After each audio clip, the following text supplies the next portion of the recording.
Hello. Now this video demonstration is a refresher workshop of the all-important fundamentals of painting in watercolour. Now the first thing is to make sure you have an ample supply of fresh, soft paint. If you find yourself scrubbing away at dried up paint in your palette, then don't be surprised if your watercolour painting ends up looking dried up and mean. Now for this demonstration, I thought it would be a nice change to do a portrait upright format. Now, as usual, I'd rather use a sketch as the source material and my imagination. Photographs can be tyrants, and you're very tempted to copy them and keep comparing your painting with a photograph. Now I've already drawn it out. I tend to use a 4B pencil, a short one, so that I can hold it across the palm of my hand and draw with my arm. Now I've already done this to save a little bit of time. Now where do we start? Well, my aim is always to paint as fresher, livelier watercolour as I can, and to get that nice, clean, fresh look that so many of us find attractive in watercolour, I find the simplest method is to paint each area once, the way I want it to look at the end of the painting. And I try and avoid the temptation to paint anything twice before I've painted everything once. Now, because I'm only aiming to paint everything once, that frees me up from any particular procedure. The big advantage of watercolour is its spontaneity. Incidentally, I shall be using this sort of Chinese brush, which I quite like, and a friend from Hong Kong gave me a batch of these. This particular one has fairly short hair. It's my usual palette. Now, as I said, we can start where we like. A little bit of ultramarine, a bit of alizarin crimson, a bit of burnt umber. These sheds are quite dark, so I'm going to start where they are. The one word that you often hear when painting from tutors when painting in watercolour is spontaneity, which I agree with. Start at the top and work down. Let's put a little bit of raw umber now to come across here. Keep changing the colour. That's really it makes it more interesting to paint. And of course, it'll make it more interesting for the viewer to look at. A bit of ultramarine with that now. And of course, the object of the opposite to spontaneity is planning. And yet many painters seem to plan their painting process, either painting from dark to light or painting background to foreground, or they always do the sky first. Planning is the absolute antithesis of spontaneity. Now there's a little bicycle here, which you'll see I'm forcing out by painting the negative areas. I'd rather paint round things, and even if it's slightly wrong, that doesn't matter. In fact, somebody once said it's the wrong bits which actually make the right bits sing out a little bit more. Let's put in this light colour on the rim of this roof. One stroke and try and be done with it. Leave that to dry, and then let's carry on with the rest of the painting. Cobalt blue and a little bit of a light red, which is an orangey red, will give me a grey on this white. Again, or even in such a small area, it's a good idea to keep changing the colour. The sun, incidentally, is coming over my right-hand shoulder. And there's some white posts here. So let's see if we can force them out. Still better to, I think, to get that fresh look, to try and paint each area round these objects instead of resorting to masking fluid and any sort of wax resist. Now I'm spotting about a little bit here simply because there's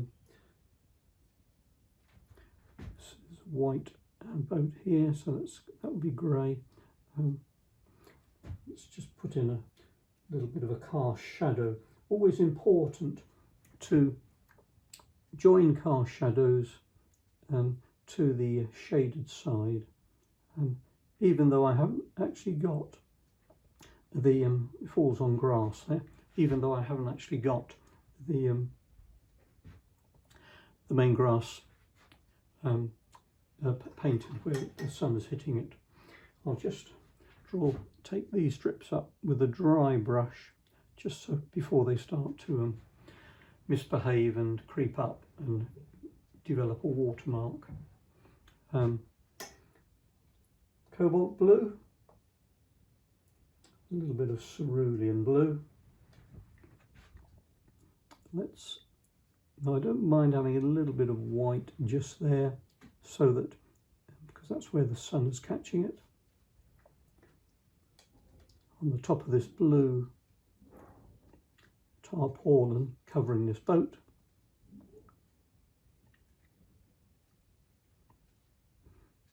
And it comes down there. Again, force that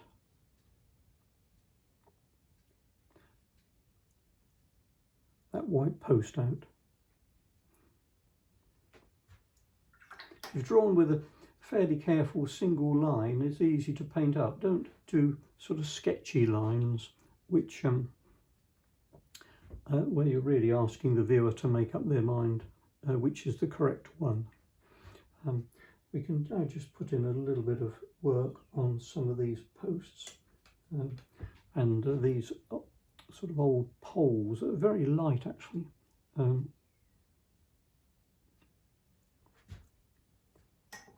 of raw sienna now. Hold the brush at the tip. The board is about 30 degrees to the horizontal.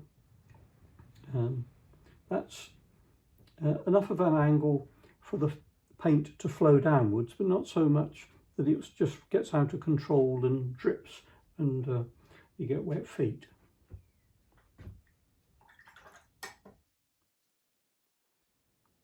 Right, we'll just let that dry off for a few moments before we go back to the next stage. Now I've just let that dry and clean my palette.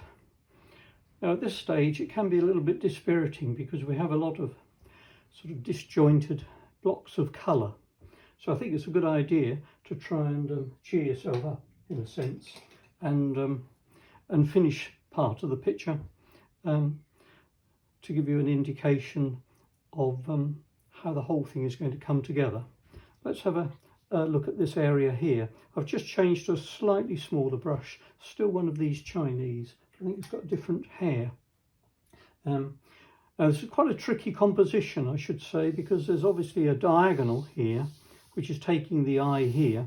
So in some way I've got to force the viewer from not up here and out of the picture, but back here. I've got the bicycle, but I might have to introduce a little bit of a bright colour here.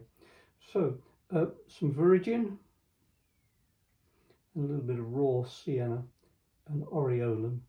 Give me a nice bright sunny green. On this, there's a sort of bit of a sea wall here.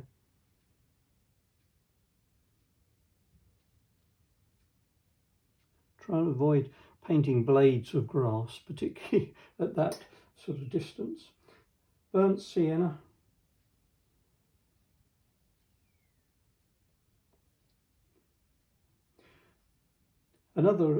You'll notice that I never put a great puddle of water in my palette. I add water to the paint.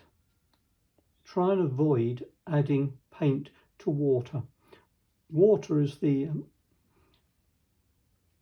put a bit of light red with that now.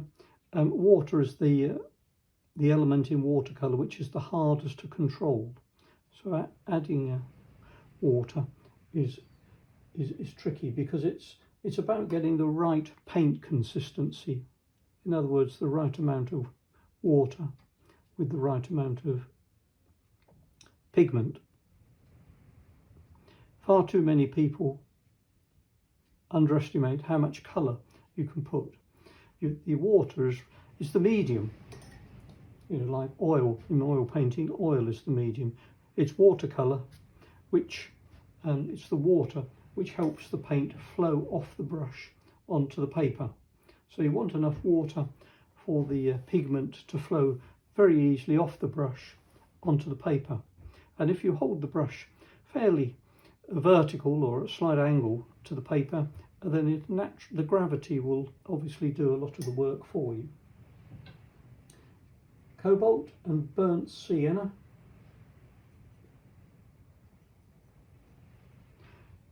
Another dark shed here.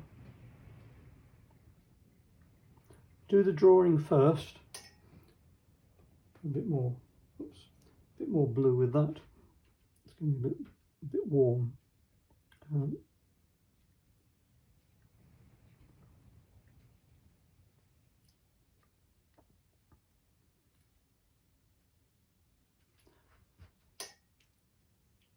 Tiny bit more blue. Straight out the palette, and then very carefully force out another one of those little white posts.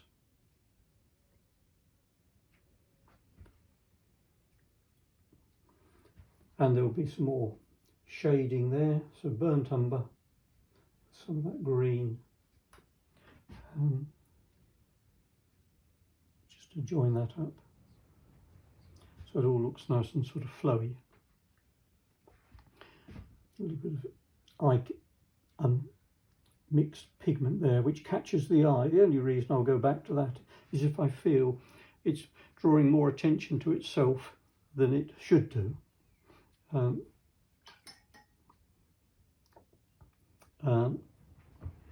can put a little bit of shadow on some of these.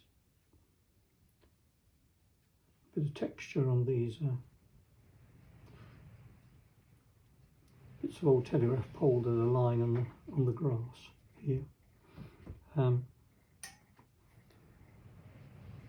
Ultramarine, sorry, a cobalt and light red. Light red's an orangey red, and therefore acts as a good complement to the cobalt to give me a nice sort of bluey grey. Shadow underneath that eave, and same here. Just we can afford to let that run because it's well into the background. I'm going to leave that other roof for the moment. I think it might be time to do the sky. So let's just stop for a few moments, let all of this dry out, and then we'll get on with the sky. Now, as regards to the sky, it's only about a third of this painting.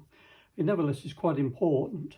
The other thing I want to do is try and preserve the light on this mast. So I'll paint round that mast if I can.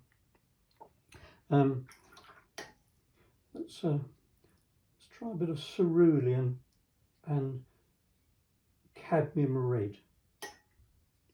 Probably not the first choice, but it's nice to try different things in watercolour.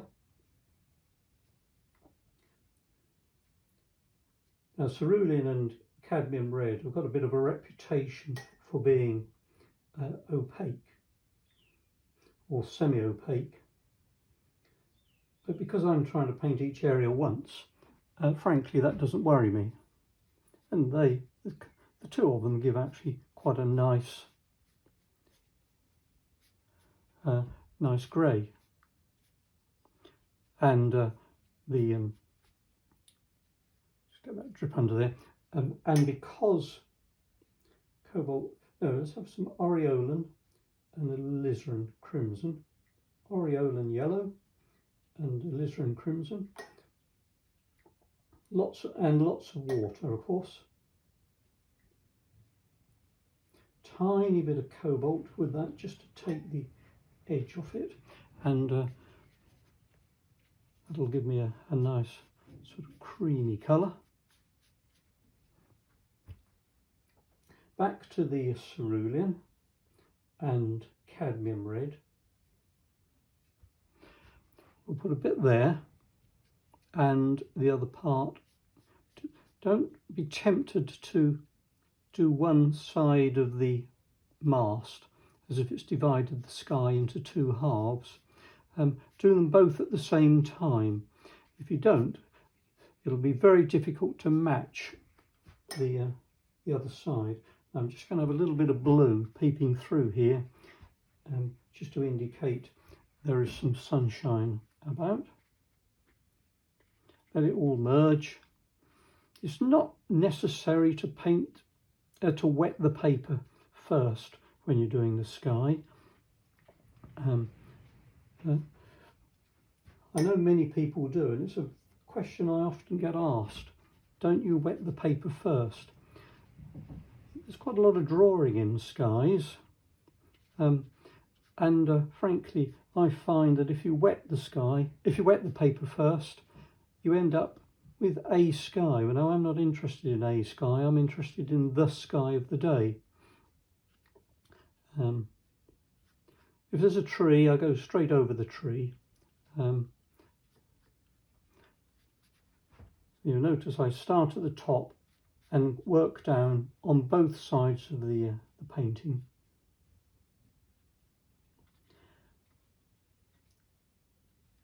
But wetting the paper first will obviously give you a sky, but I've noticed that all the skies look very similar. And bearing in mind that watercolour dries lighter and probably less intense in colour, depending on which hue you're using. To then add into that formula, that mixture, an unknown amount of moisture on the paper, which is further going to dilute the paint, isn't exactly helping matters. I like to keep things as easy and as simple as possible. Leave that sky to dry, and while that's drying, what we'll do is make a start to this huge area of foreground, which is sort of a gravelly path. So start at the top, don't start in the middle. If you start in the middle and then go back up, the paint will run down. Start at the top and work down. Now, although I swung the brush round when I was doing the sky, this is obviously fairly flat, and therefore most of the marks I shall make will be horizontal marks. I just put a bit of cobalt violet in that. I find it's a fairly newish colour for me, but I find it very useful, sort of neutralising colour. Come across here, don't underestimate how light. A bit of raw sienna, let's have a little bit of cadmium lemon, just to see what that does. I mean, I often will change colours, fairly arbitrary, just for the add interest to my painting.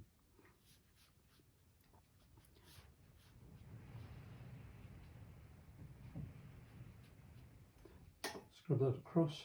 bit of raw umber now, and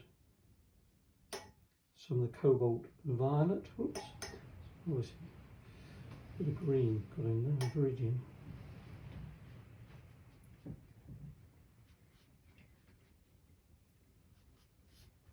So some more of that cobalt violet. I think there's a bit of viridian leaked into it.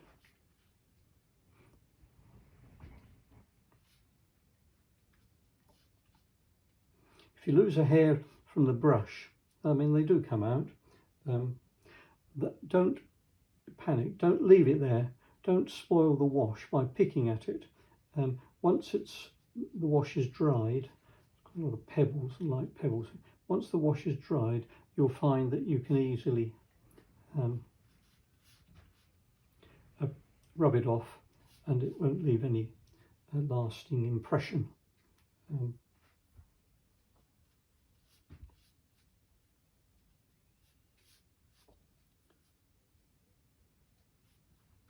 Keep going. Press the brush into the paper if you want that dry brush occasionally, but don't overdo the dry brush. Can be quite distracting. And then stop. As I say, just the same as doing a sky, don't go back up here, you'll regret it, which is why it's so important to do each area as well as you can and move on, and avoid going back. While that's drying, we can return to these roofs. A little bit of light red here.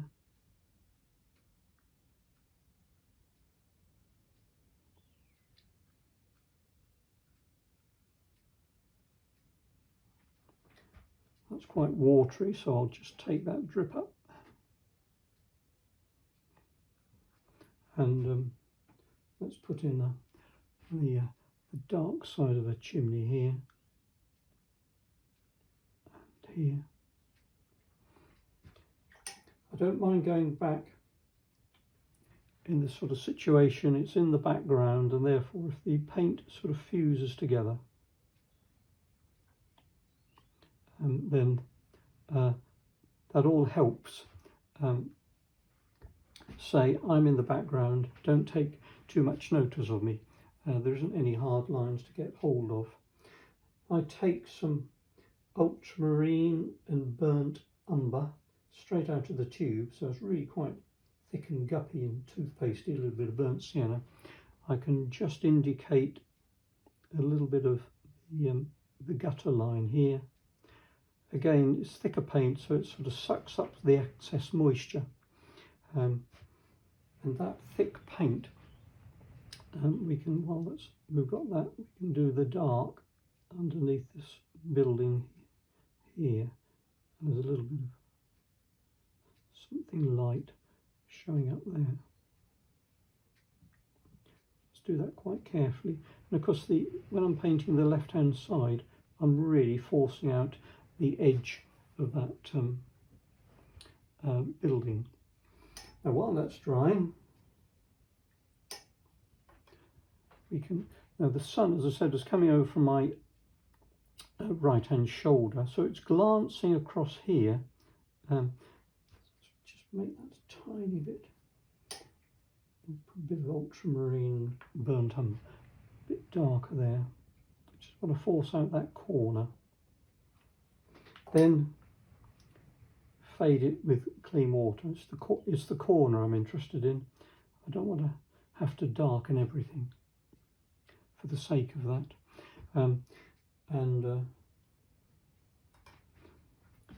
There's a sort of a thing here, a big area, and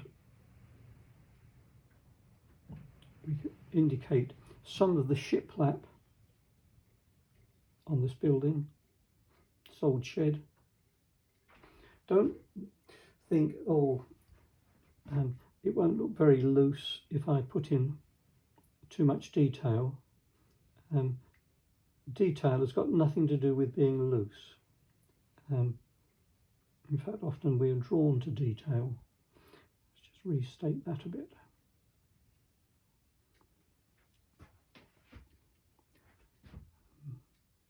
Come back and do that dark there. And while that's drying, we could just put a little bit more work, do a bit more work on this, on the bicycle here.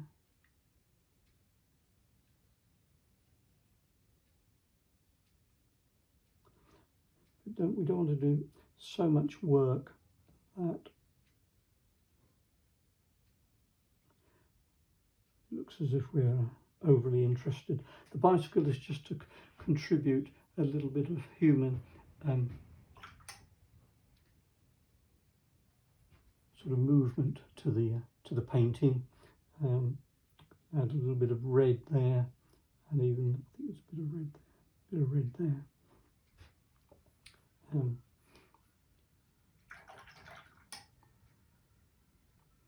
Right. Now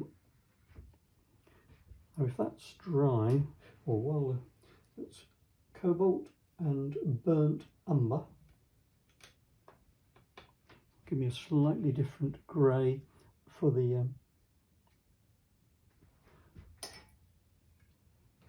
bit too dark for this cover on this boat.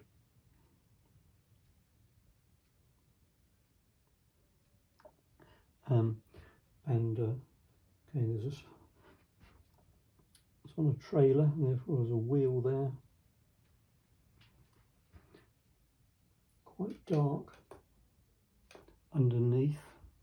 There's some straps to hold the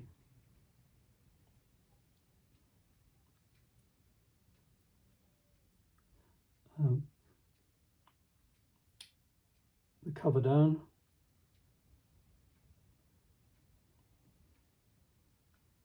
The curve on these mud guards is often quite light, actually.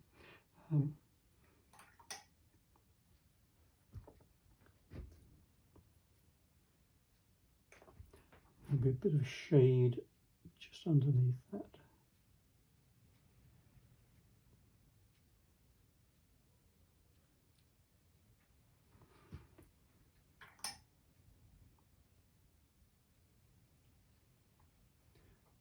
Again, this grey we can use for the end of this tarpaulin and down here. Shadow, this boat's white, so a bit of shadow cast by the tarpaulin under there and sort of underneath this boat here.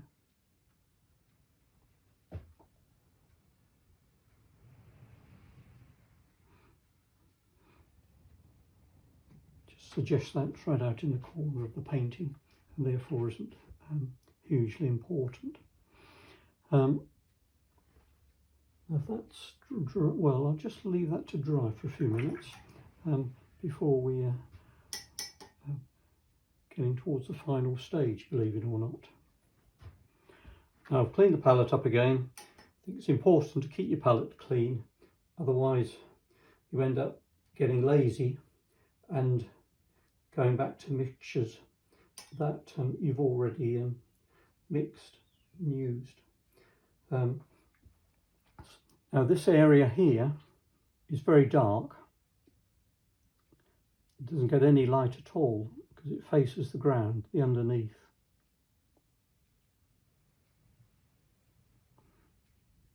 Of that, let's put a bit of ultramarine. That was ultramarine and burnt umber.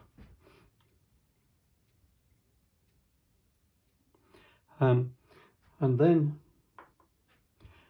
as I say, there's this, the shadow is sort of glancing across here, so that casts a little bit of a shadow down across like that. And there's a shadow here. Go back to just having blue. Have some alizarin crimson now. Mucked up alizarin crimson, I should say, and then I have some cobalt. I'm probably exaggerating this a bit, but it's nice to have a variety of colours. Now I know a lot of people will encourage you to have a limited palette. And there's a lot of sense in having a limited palette.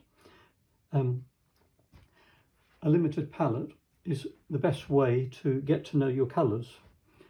But once you've exploited the limited palette, then by all means increase the range of colours.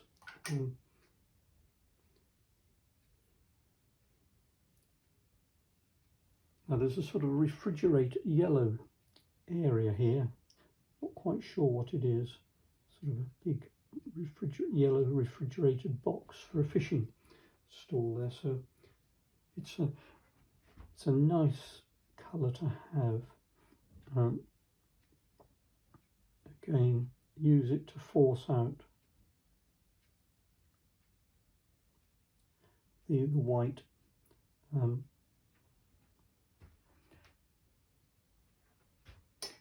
posts, and then let's put some Foreground with it and raw sienna, and we can start just feeling our way with some of the greens here,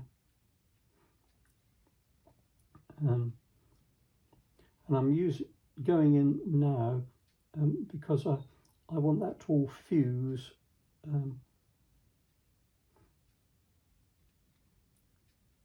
as it's in the distance.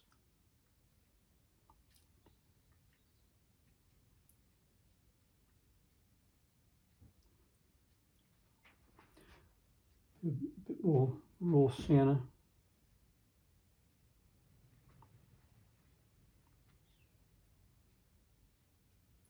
What's the grass here? When you've got a white post, sometimes a good trick is, or not trick, but because visually it's probably correct, is the grass might look a little bit darker, or the background, whatever it is, will look darker against the light post, and then you can always lighten it up when you're away from the area. And sometimes I just sort of smudge the bottom of the posts so that the top stands out, whereas the bottom is lost in the grass.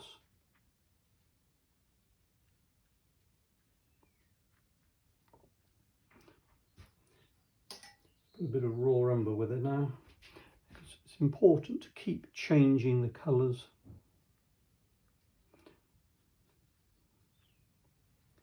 Probably come back and darken some of that later on. Raw, bit more Foreground.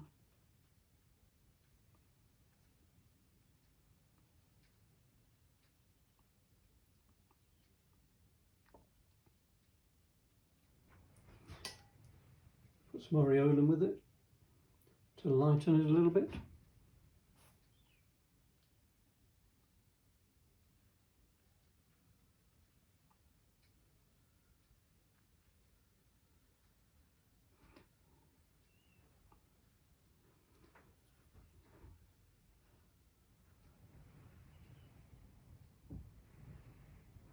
These poles just sort of lay to stop people parking. Yeah. So they just lay on the grass, go straight over that shadow.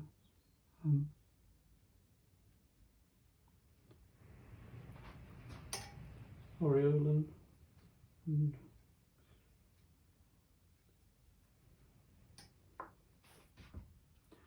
raw sienna. Again, let's just smudge that.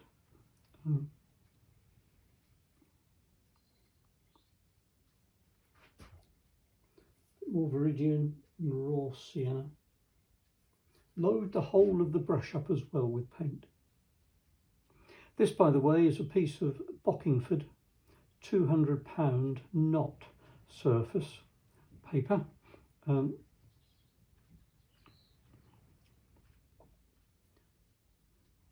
Takes the paint very nicely. It won't suit everybody. If you want dry brush, you have to control the dry brush really by controlling the amount of paint and moisture you've got on the brush. unlike some of the more expensive handmade papers, where you essentially can get dry brush, particularly with arch, whether arch rough, whether you like it or not.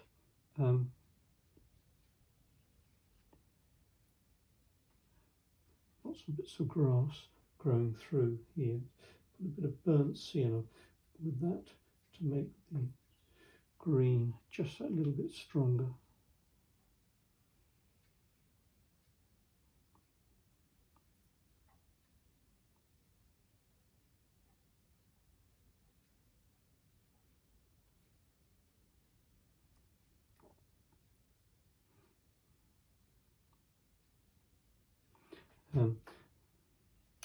Now there's sort of pebbles and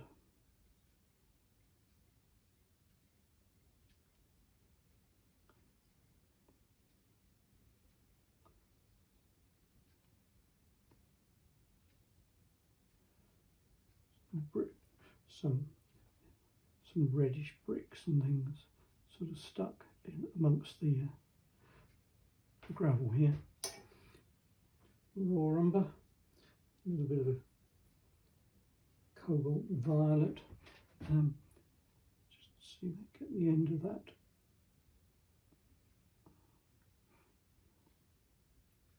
That log there.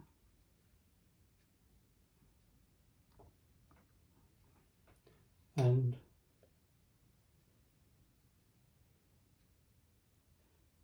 the sort of things going round.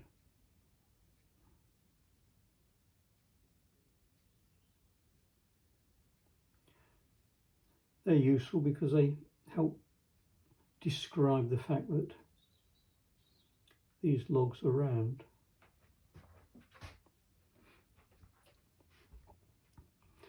Now while that's drying, we can go back with some stiffer paint. This is more viridian and a bit of burnt sienna.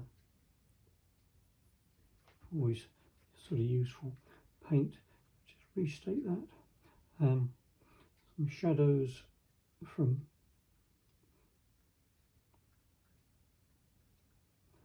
and some darker shadows here.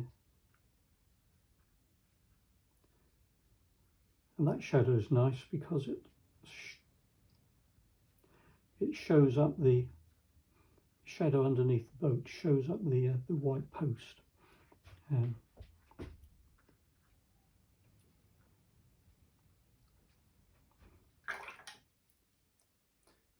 Ultramarine, a bit of light red. Oh, wash, so it joins on with that. Those dark.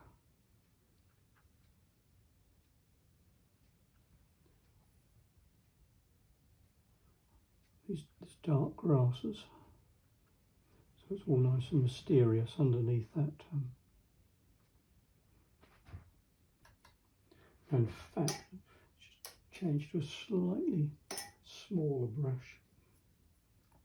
There's one or two quite long grasses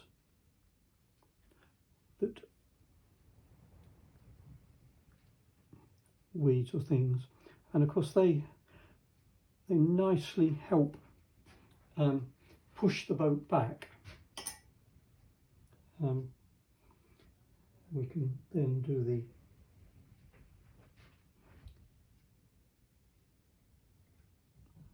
ropes holding it down.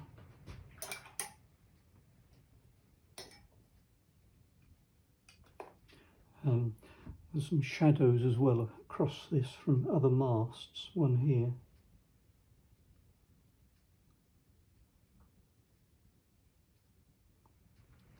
Didn't really get that dark enough.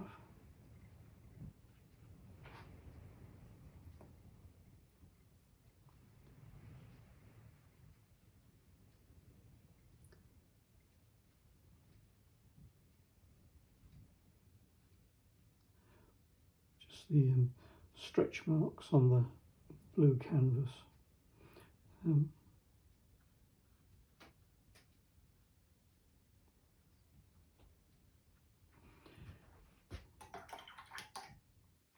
Right, now let's deal with this this building. I'll just stop for a few moments and clean my palette, because when you get to the state like this, you then start to go back into colours and make do. That's a mistake.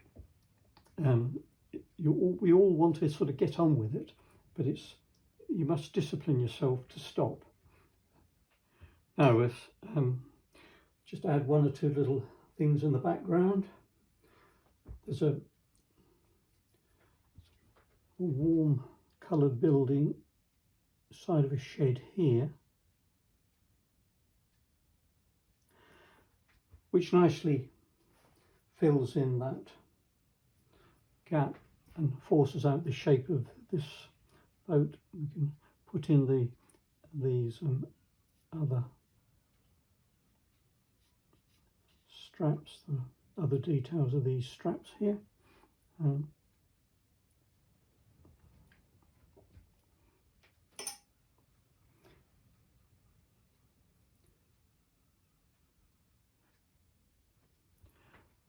There's sort of little marks on this yellow area here.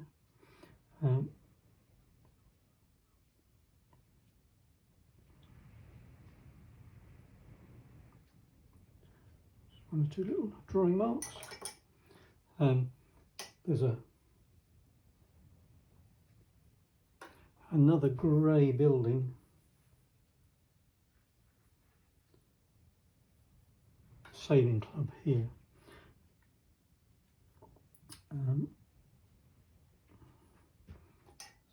Put a bit of cerulean with that, just for the sake of variety. When you've got a lot of buildings of very similar colour, then you've really got to use your imagination and use different colours. Ultramarine, burnt sienna, fairly stiffish mixture. To get dark underneath here. Just because it's a small area, try and resist the temptation to sort of push your hand on and start to try and resist the temptation of painting as if you're writing a letter. You get a freer sort of mark by notice I put that on wet in wet so that there's a softer edge. It's further back, hard edge here, softer edge there, so that it'll all go back. Now we'll just put in this this mast here. Sort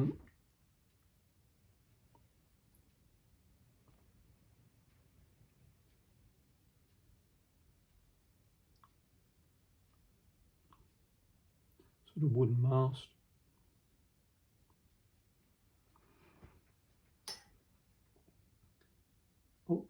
Ultramarine, light red. We want a bluey grey distance here. Probably could be made a little bit more bluey. I'd rather have it blue, whereas a definite colour, you might just get a little bit of it there and there. Make sure that the horizon is consistent. Then sort of marshes in the distance. Now if I paint a lot of boats, it's because I like boats, and it's not about, this isn't a lesson on how to paint boats or sheds. I believe in painting, learning to paint by looking at the general principles rather than specific things.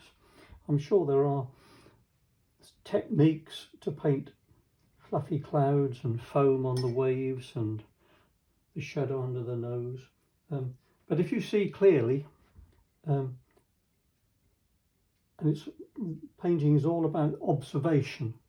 Lots of different odd colours here in the again, this is in, I just want to sort of satisfy the viewer's curiosity here, but I don't want to arouse it. So just little blobs of colour, and they can do the rest. Keep to general principles when you're learning to paint. Learn to use the brush. Develop your drawing skills, and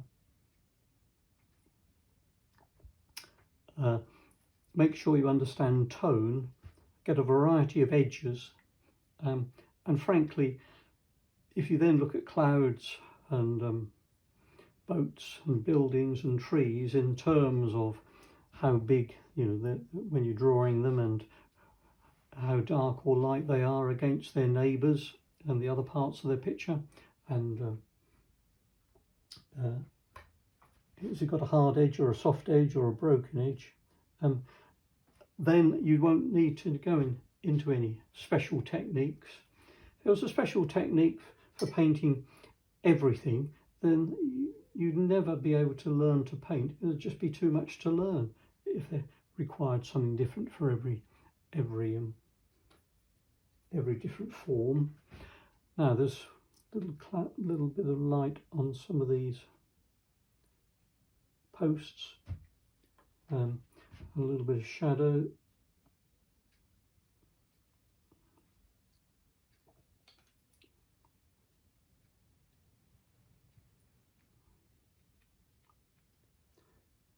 There's all sorts of odd weeds and things amongst this, so we just add a little bit of texture to some of these.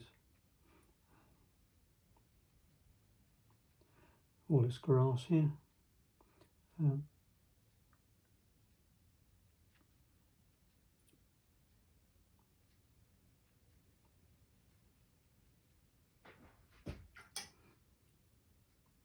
Just a bluey grey.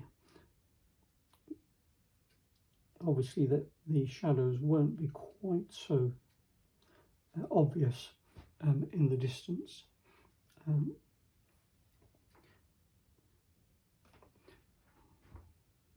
More shadow underneath here.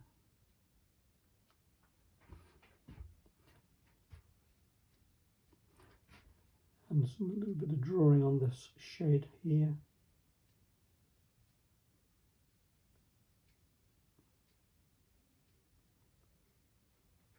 Just to force that out. If this is, yep, that's dry, so we can now go in, Viridian and burnt sienna, with some raw sienna as well. Raw sienna is a really good mixture. A very friendly mixture, goes with everything. And of course this dark here, there's a big dark tree here.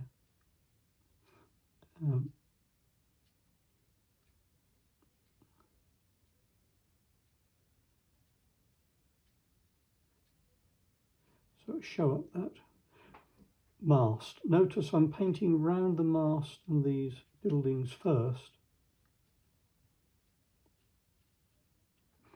Then we can a bit of raw umber with it now. Then we can develop the actual drawing of the tree.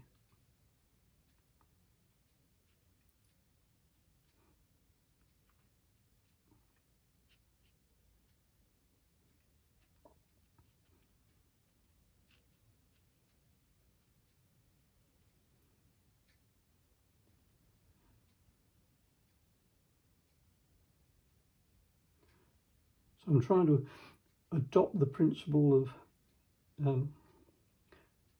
painting each area once.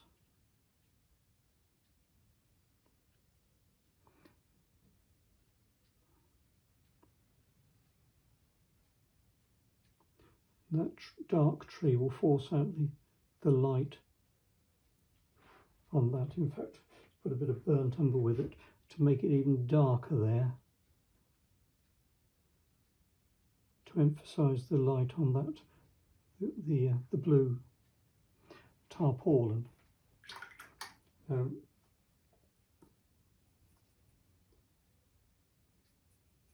fairly innocuous mixture.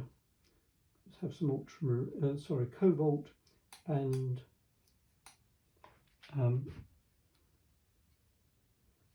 burnt sienna to get this a little bit of rigging here. There's a telegraph pole there.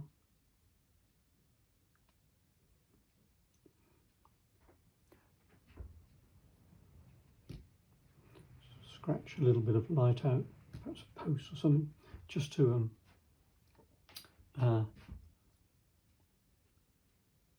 relieve that darkness. Another post here.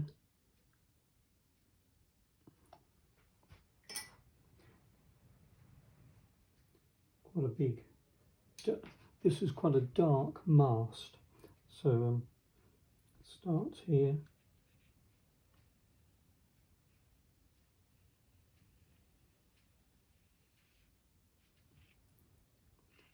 A bit wobbly.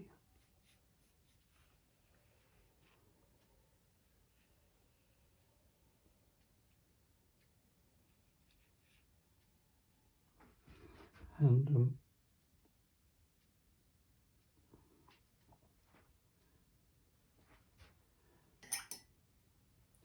if that might be a little bit on the heavy side, if it's, what I'll do is just dab it.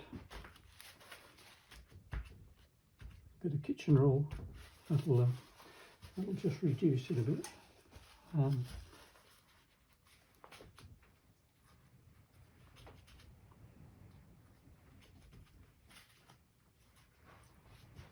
finish that up, but didn't make a very good job of that.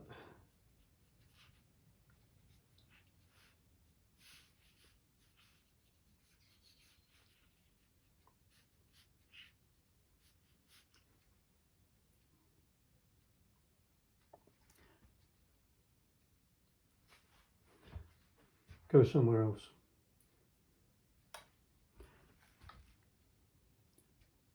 Another mast here.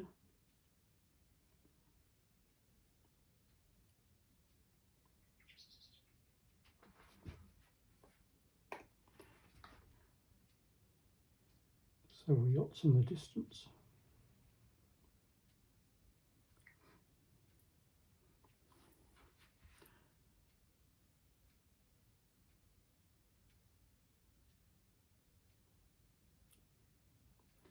Right.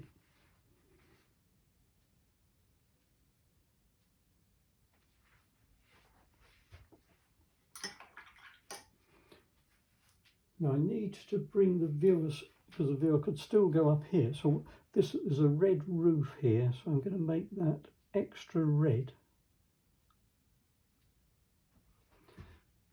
Bit of cadmium and light red.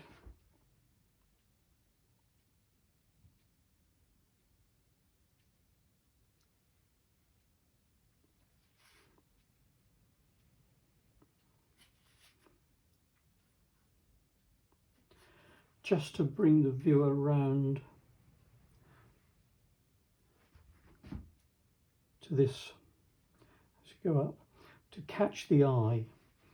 In fact, a little bit of yellow and a bit of Windsor blue.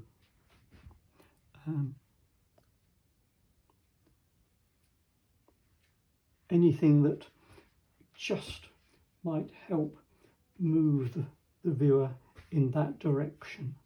A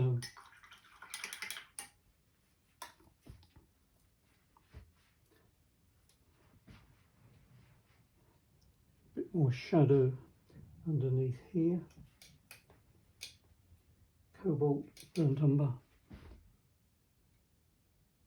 just lightly.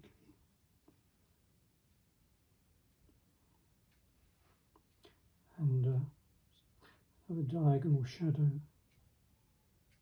across there. Again, that little bit of dark just helps the force some of those posts out.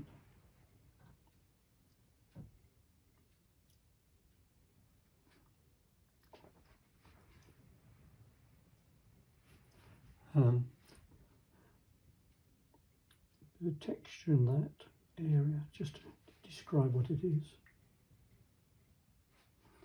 Little arbitrary marks. Quite dark underneath these sheds, as you'd expect.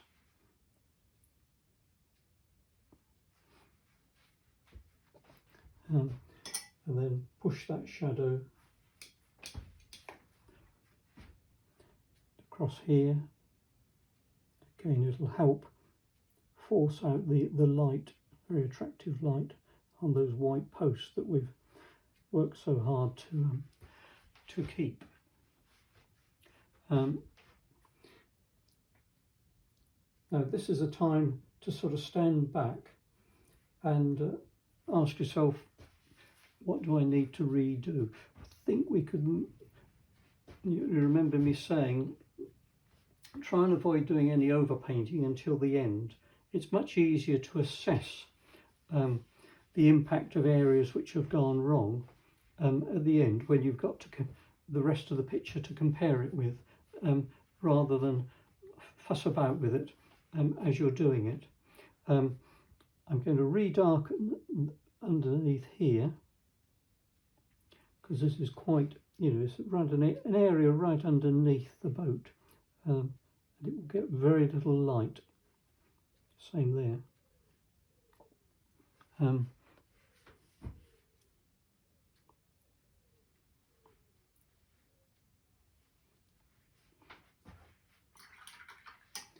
I'm going to make that a little bit darker there as well, forcing out the light on that boat. So all marks you make, it's often the impact it has on the adjacent forms.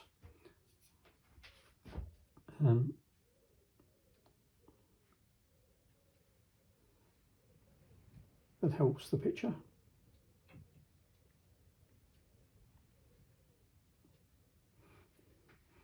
That little bit there helps show off the shed and the light on that building, on the boat. One or two little bits of drawing on here. Got a large empty area here. It's very, very tempting to think, oh, shall I put some sort of marks on the on this area here? What I'll do is put some raw umber and cobalt violet together. Just have a little bit of suggestion of tracks.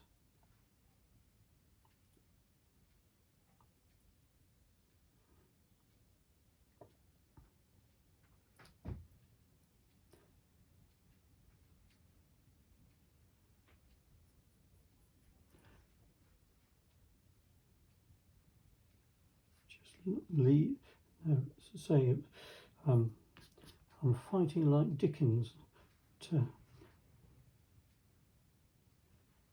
the temptation to sort of add here. There's a nice empty area, plenty of room for a signature actually, and it would be very easy to put something down here which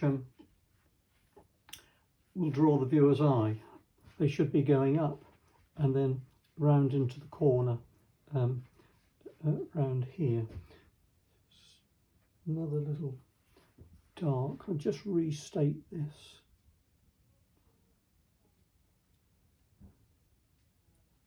And that dark there.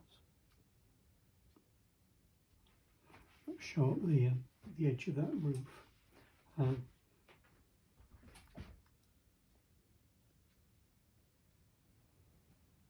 Bit of perspective on the roof there, and perhaps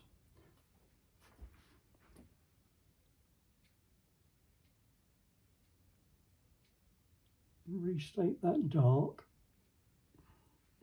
as it's sort of looking up underneath, and we'll have get no light at all apart from any sort of reflected light.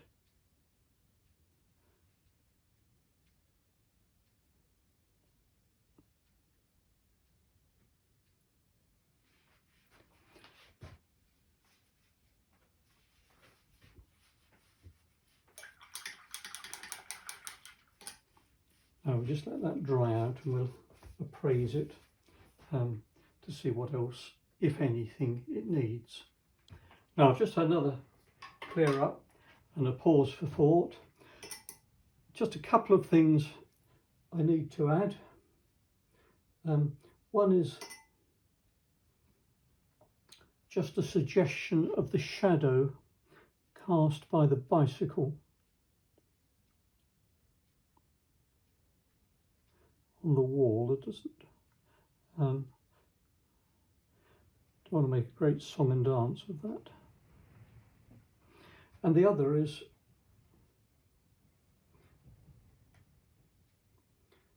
an indication of just making a dark. So that's just mainly, I'll put viridian with alizarin crimson.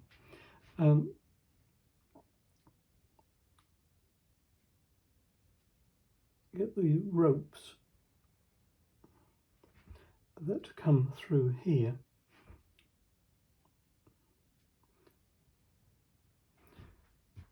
Now you'll notice actually that I have just cleaned my palette out, my water. I'm going to just use a little bit of Chinese white, because it would have been very difficult to have left this in any other way, just to indicate where the rope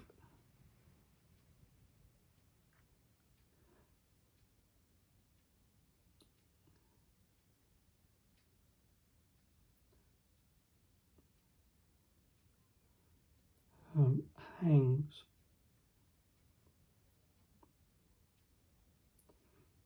Could even start to do a bit more of the bicycle.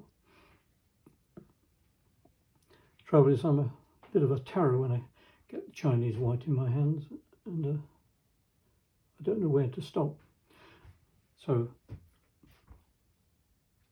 I'll stop there.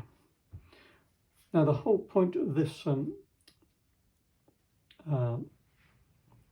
demonstration was to revisit some of the general principles of painting, and to get that nice, clean, fresh look in watercolours. I find the easiest thing to do is to paint each area once, and certainly as few times as possible. That completely frees you up, within reason, from adopting any particular process and procedure. Every painting is different. Some you can start with the sky, others you can leave the sky to the end. Paint it in the order which seems natural to you, and just enjoy the spontaneity of the colours. So I hope you've enjoyed that. Thank you.